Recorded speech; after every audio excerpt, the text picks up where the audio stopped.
Another Thunder Thursday, even though it is the off season, seems like the news and notes never end for this team. I'm joined by our Thunder coverage team, Erik Horne here in studio and remotely from the West Coast by Anthony Slater.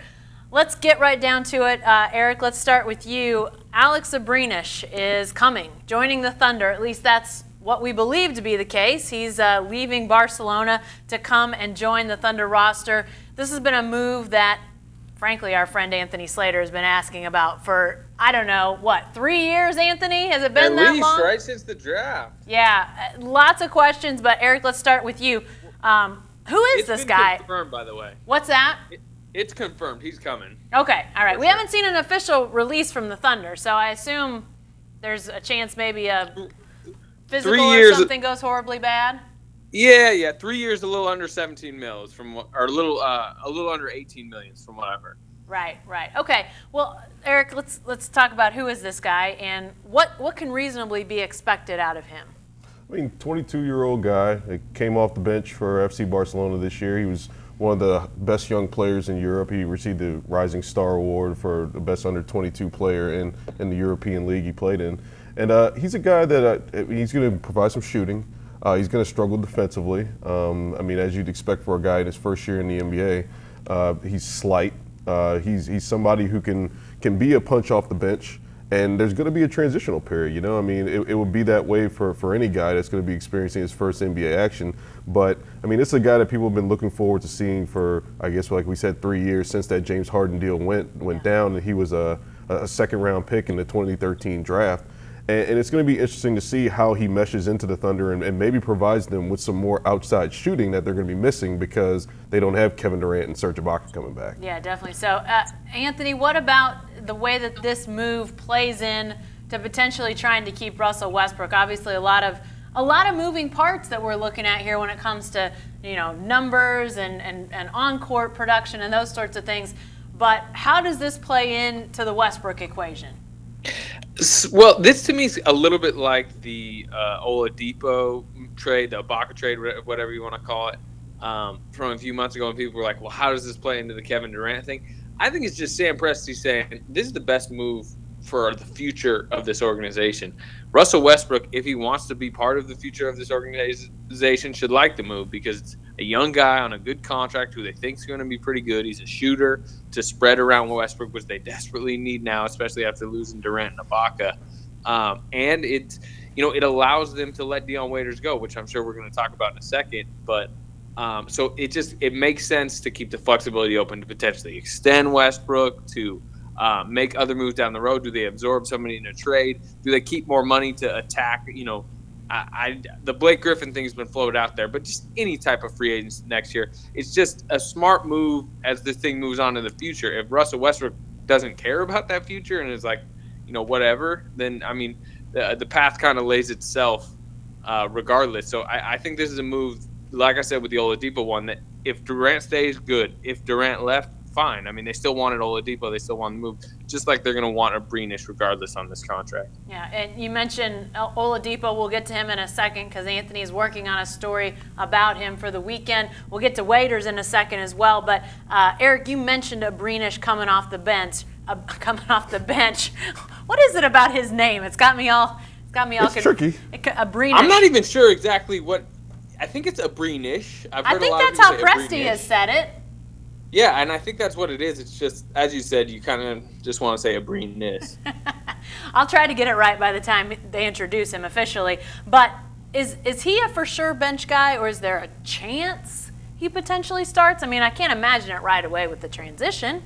I mean, there's a small chance, but I don't think you would want to throw a guy in there who hadn't had a lot of starting experience in Spanish basketball into starting in the NBA. I mean, if you're going to go the route of having a guy that might have some defensive deficiencies, you probably want to go with an Anthony Morrow or even an Andre Robertson or a Kyle Singler at small forward, or because you'd assume that Victor Oladipo is going to start as shooting guard. Mm-hmm. So if you're going to have somebody that has like maybe that defensive deficiency, like I said, you probably want to go to Anthony Morrow, who has that more experience, and then bring Abrines in a little bit more slowly. I think that would be at least the way I would go about it. Right. Yeah. Right. Well, one thing, and I know Erik kind of had this. He talked to Fran Fraschilla, who's like probably the best expert on international guys in the country, but what they really like about Abrines is what he meant.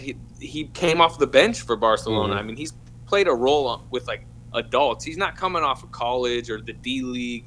Like, this guy played with adult, professional, 30-year-olds, good players in a very good Euro League, and came off the bench and is used to a six-man role. So he's probably coming over here comfortable doing that, and I think that's kind of important to them.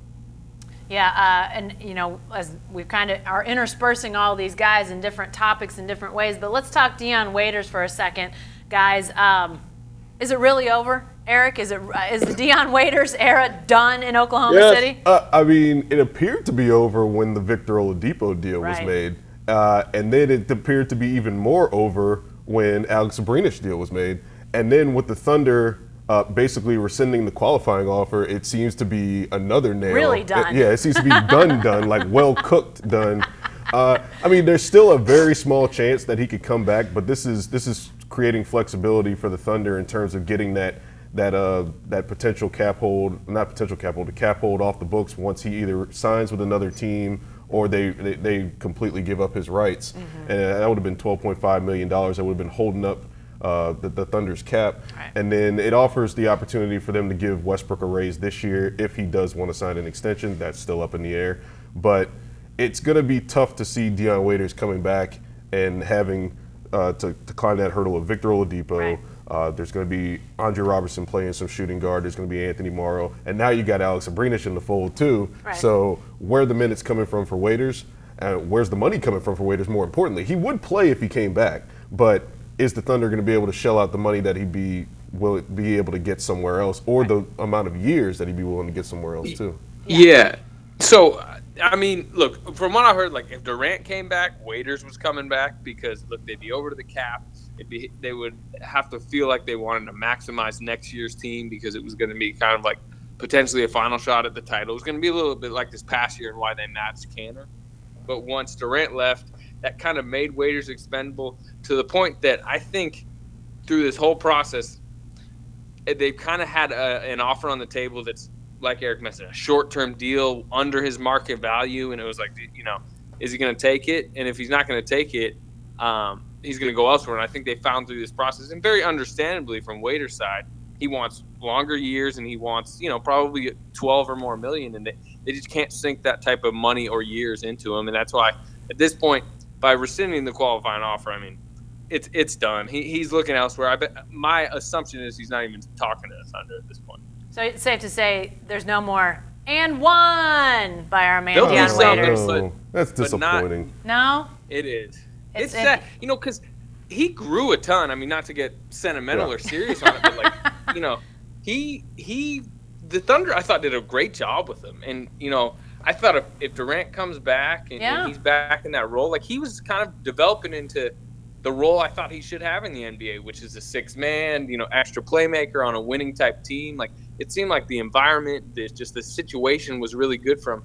Now, is he going to be starring on the Nets or the Sixers next year, shooting 30-something%? And I just think, the Durant thing has so many reverberations, but, like, it could potentially be very bad for Dion Waiters' career. Yeah, I've been thinking about it. Like, I'm almost under the impression that it might be good for him to even come back on a 1 year, on a smaller deal, play again with the Thunder. The and one lives? Yeah, the and one deal. Like, to come back on a short-term deal with the Thunder for a year and then re-enter free agency again in 2017, and then people might have another chance to go at him again with another deal. If he does that, can we use the and one headline, please? We've got to. Certainly. Yeah, we Anthony. could, but don't put any stock into it, because look, this is a guy from South Philly. You guys know his story, and he's about to get his first big payday. Right. Like, this is the contract that guys like him live for, that second contract after the rookie deal, and he's just hitting free agency at this great time. Like, he's gonna get paid by somebody, and he's gonna take it, and like,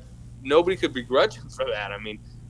It's just, it didn't work out. I don't think like it could have been best for him, which would have been getting the money, but coming back to the Thunder with Durant back and in that same role he was in last year. That just doesn't exist anymore, not even in Oklahoma City. Right. Hey, just to remind people, you're watching Thunder Thursday. It feels like we're having the wing edition of Thunder Thursday as we talk about all things sort of perimeter involving That's the hole on this team, right? Yeah, exactly. That's a big topic. Well, Victor Oladipo was brought up earlier, Anthony, and you're working on a piece for the weekend for our Sunday newspaper. What can you tell us about that? And obviously his acquisition, when it was done, you felt like, wow, this guy playing alongside Durant, Westbrook, on down the list. Now, obviously, that is up in turmoil. What about Oladipo at this point?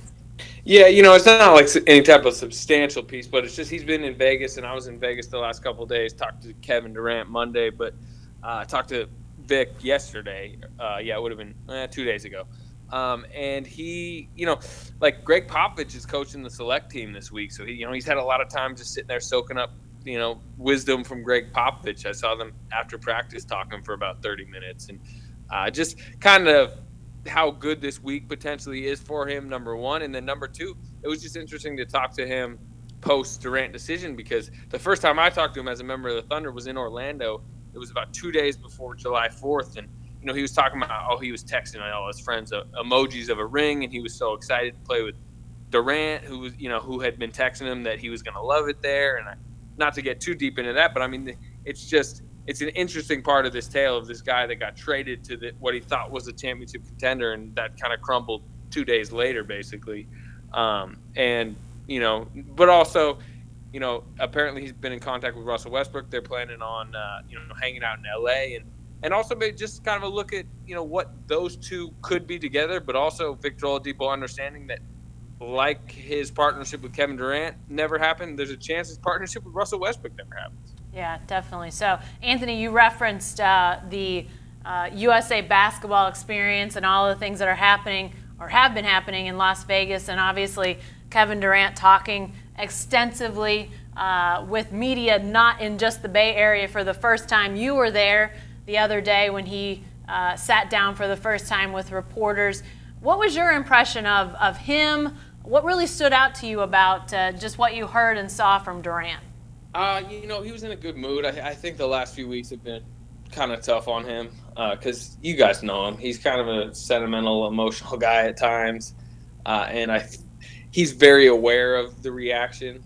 And it was the first time, like you said, it was the first time an Oklahoma City media member had been asking him Thunder-related questions, and he's a guy very aware of his surroundings. So, he knew what I was going to ask when he saw me, that kind of stuff. I thought he was good about Oklahoma City and reflecting back on the years there and kind of saying, I was hurt, just because I knew how much I hurt them. And it kind of made me think, like, why hadn't his team put him out there earlier? This is a guy that can handle himself in media settings. Like, he should have been saying these things a day after, the same day, 2 days after, not 2 weeks after. That was to me one of the stranger parts of this whole process, is how quiet he did when he kind of just disappeared and didn't really speak to these Thunder fans. He didn't have like a back page ad in the paper. You see that with almost any athlete that leaves after being in a place for a long time. So I thought he was good in that sense, but also this thing with like Westbrook is kind of strange. Like, he doesn't want to talk about it much. Like, that clearly ended on a sour note, right? And I think he's sad about it. I think like even the mention of it kind of like puts him in like a sad mood. Like, he doesn't even want to think about what Russ is thinking about him right now. That's almost kind of what I got from him. Well, that is interesting because, Russ could have been on this team with him, Erik. I mean, let's be honest. Russell decides shortly after the Thunder is bounced from the playoffs that he's not gonna do the Olympic team, but he could have been. Boy, talk about strange dynamics, but awkward. Totally awkward. Dodging a bullet. Durant did dodge a bullet in some ways, I think. In a way less situation, Harrison Barnes is here this week, and he's not on the Warriors anymore because Durant. I mean, like, there's a lot of, like Harrison Barnes isn't the only one that can say that. Yeah, right? But, I mean, Erik, what about that? I mean, the Westbrook thing, Durant, as Anthony said, seems very sort of melancholy about it, and yet we assume it was somebody within Durant's circle that leaks that story that says it was that relationship that was, that just didn't work that helped force him out. I mean, he had to know that was going to happen in the aftermath of all of that. Yeah, and I mean, just knowing what we know about Russell Westbrook, you had to know that if there was any kind of animosity between them, and if that relationship ended a little sourly that Russell was going to take that as a personal slight almost, and take that into the season with some extra motivation.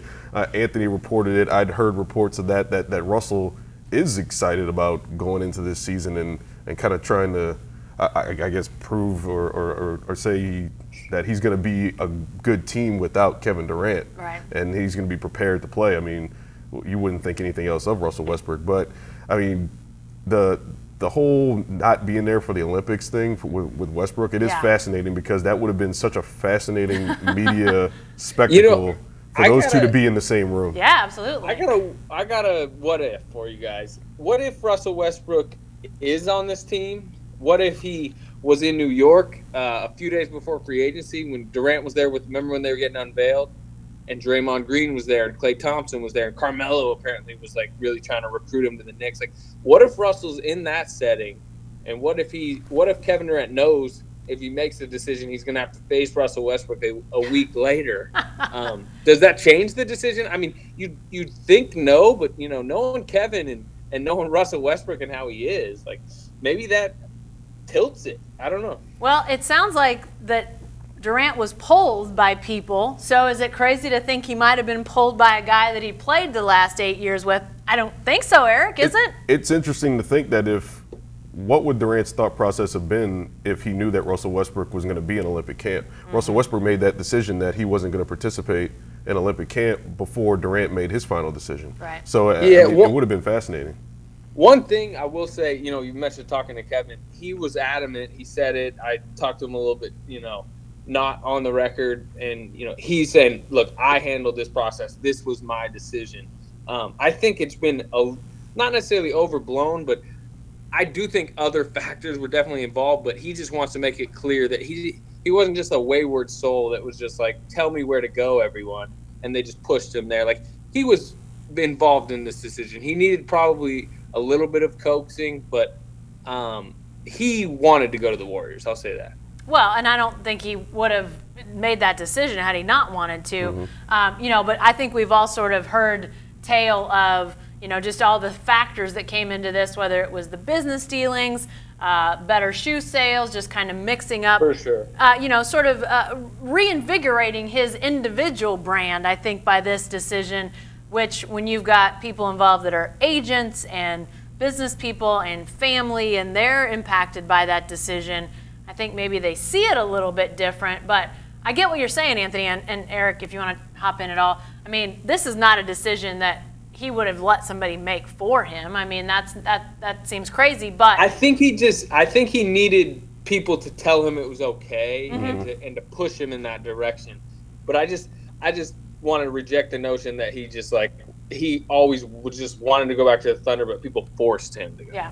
Although I think it's interesting to talk about this issue of the players that were around him, because, Erik, you even asked Sam Presti the day that Durant made his decision about the fact that no players were at that meeting in the Hamptons, and he said, well, guys met with him before. Mm-hmm. We wanted to, have that done sort of when it wasn't in the midst of all that. But it is an interesting aspect of things that he kept coming back to the fact that those guys from the Warriors were in the room. He even talked recently about how much he was impressed by Tom Brady being there on behalf of the Celtics, to have other athletes around. And that was something the Thunder did not do.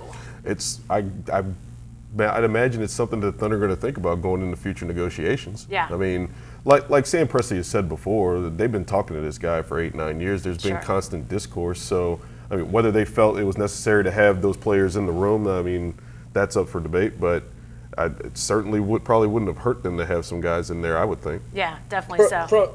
From their side of things, though, on this one, I think that they had Russell and Nick Collison sit down with him a couple days before free agency, and from what I heard, 4-hour dinner, a lot of stuff was talked about, I think. And then beyond that, I know what you're saying with Brady, with, all the things he's saying about the Warriors, but the truth is the Warriors had to prove to him and show him how, Steph Curry had to tell him, hey, you can come into this locker room and I won't care if you're MVP. He needed to see some stuff from Iguodala. He doesn't need to know how Steven Adams and Russell Westbrook interact. Like, he's been around everything. I mean, maybe like he needed the immediacy of it. But the problem is, like, remember Sam Presti was always saying, we're not trying to create an alternate world, an oasis. Like, he knows the Thunder, so I don't think it was as big a misstep as maybe some people think. But I mean, if that's what would have brought Kevin Durant back, maybe it was the biggest misstep of his franchise's history. And who's to say that those feelings weren't made known by Westbrook and Carlson in the meeting that they had with him? Sure. I mean, they could have said the same thing if they went to the Hamptons, but they might have already said it in the meeting they had with him. They might have opened up to Kevin and said, "Hey, these are the reasons, these are the selling points, this is why we want you to remain a part of the Thunder family," and all that jargon that they use. Right, and it's not to say that it would have changed his mind. It's just interesting. It's interesting when you sort of hear him talk about the Warriors that were there, the players, and then the other athletes who were involved in the whole process, and the fact that the Thunder, and I hate to be deconstructing the Hamptons meetings on July 21st, 3 weeks after the fact, but it's got to be something that when you're thinking about it, you've got to at least have it in your mind. The more and more I think about it, the more I just kind of think he was leaving. He kind of knew he was, and he was searching for where to go, basically. That's just kind of the deeper we get away from this, I just kind of think that was on his mind to. Well, he's obviously found a new home, and as we mentioned earlier, ripple effects continue. We'll continue to follow those as news continues to evolve with Russell Westbrook, Alex Abrinish, and others. Be sure to stay with the best coverage team anywhere at newsok.com and every day in the Oklahoman.